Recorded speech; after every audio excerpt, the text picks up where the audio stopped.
तो कभी आपने सोचा है कि इतनी बड़ी कमर्शियल कंपनीज के स्लोगन्स कौन देता है? फॉर एग्जांपल के लिए पेप्सी कोला का ये दिल मांगे मोर, कुरकुरे का टेढ़ा है पर मेरा है, सॉरी डार्क हो गया, माउंटेन ड्यू का डर के आगे जीत है, किटकैट का किटकैट ब्रेक तो बनता है।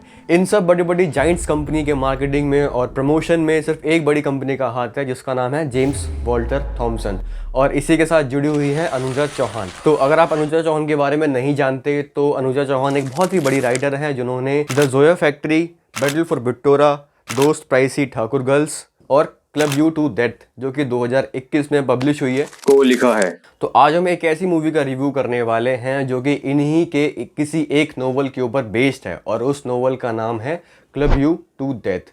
तो ये मूवी कोई और नहीं बल्कि हाल ही में 15 तारीख को रिलीज हुई मर्डर मुबारक है। तो चलिए मर्डर मुबारक का रिव्यू करते हैं अपने स्टाइल में।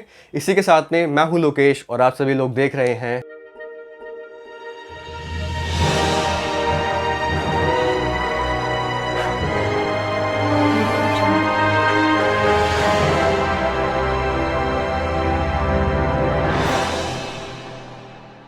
विंग साइरस कॉकटेल और फाइंडिंग फैनी के बाद में होमी अदाजानिया एक और मूवी के साथ में आते हैं जिसका नाम है मर्डर मुबारक। तो आपने बहुत सारी मूवीज ऐसी देखी होंगी जो मर्डर मिस्ट्री पर बेस्ड है। फॉर एग्जांपल के लिए नाइफ्स आउट हो गया, मर्डर मिस्ट्री 1, मर्डर मिस्ट्री 2, ऐसी कई सारी पिक्चर देखी होंगी। तो आपने उन सारी पिक्चरों में एक चीज़ पाई होगी और वो चीज़ ये होती है कि वो लोग उस मूवी को जरा डार्क ना बनाने के चक्कर में कॉमेडी को ऐड कर देते हैं, कॉमेडी एलिमेंट्स को डालते हैं। तो ये मूवी भी उन्हीं सारी मूवीज़ की जैसी है।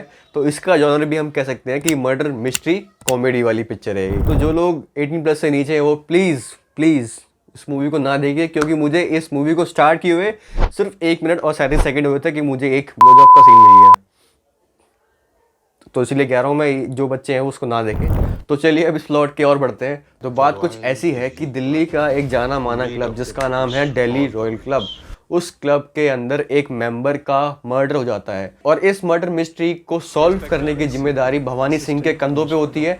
वो इस मूवी के अंदर एसीपी बने हुए हैं और उनका काम है इस पूरे मर्डर मिस्ट्री को सॉल्व करना। तो बेसिकली ये पूरी मूवी रिवॉल्व करती है 8-9 लोगों के आसपास में, और हमें ऐसा दिखाया गया ट्रेलर के अंदर कि यार एक बंदे का मर्डर हो चुका है और इन लोगों को घंटा कुछ फर्क नहीं पड़ता कि भाई कोई बंदा जिंदा है कोई बंदा मरा हुआ है।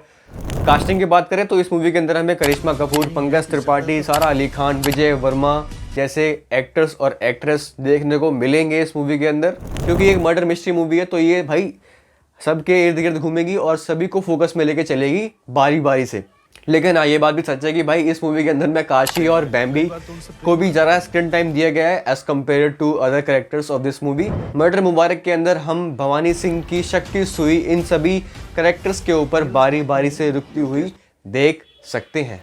बात करें इस मूवी की एक्टिंग परफॉर्मेंस के बारे में तो इस मूवी के अंदर मुझे एक चीज़ नोटिस करने योग्य लगी, वो ये थी कि भाई इस मूवी के अंदर हमने देखा कि सारा अली खान भी एक्टिंग करना सीख चुकी है, तो congratulations to her.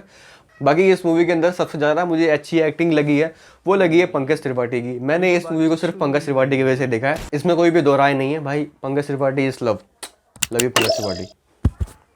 Sachin Jigar ने इस मूवी का म्यूजिक प्रोड्यूस किया है और भाई मुझे इस मूवी का म्यूजिक एवरेज लगा, ठीक ठाक लगा, ना ज़्यादा अच्छा ना ज़्यादा बेकार। लेकिन कई बार मुझे इस मूवी का जो म्यूजिक है काफ़ी ज़्यादा बेकार तो नहीं कह सकते लेकिन काफ़ी ज़्यादा इरिटेट करने वाला लगा। तो अब बढ़ जाते हैं अपने मेन मुद्दे की ओर कि भाई ये मूवी आखिर है किसके लिए। तो मैं ये मूवी उन लोगों को रिकमेंड करूँगा जिन लोगों के अंदर काफ़ी ज़्यादा लालसा रहती है और इसी के साथ में चल रहती है कि भाई उनको मिस्ट्री सॉल्व करना है भाई। तो जो काम आपने CID, सावधान इंडिया और क्राइम पेट्रोल के अंदर में देखा होगा वही काम आप लोग इस मूवी के अंदर होते हुए देखोगे, जो कि है मर्डर मिस्ट्री को सॉल्व करना। तो इतना सब कुछ देखने के बाद में आपको एक चीज़ पता होनी चाहिए कि भाई ऐसी पिक्चरों में और ऐसी वेब सीरीज़ में आपको जो दिखता है कि भाई यही गलत इंसान है वो कभी गलत निकलेगा नहीं, और एंड में आके हम उस बंदे को देखते हैं जो कि सबसे अच्छा था और वही साला BKL निकला। तो ये चीज़ आपको दिमाग में रखनी है। और मैं इस डायलॉग का बहुत ही बड़ा वाला फ़ैन हूँ कि मैं तुम्हें पहले अरेस्ट इसलिए नहीं कर पाया क्योंकि मेरे पास तुम्हारे खिलाफ कोई सबूत नहीं थे।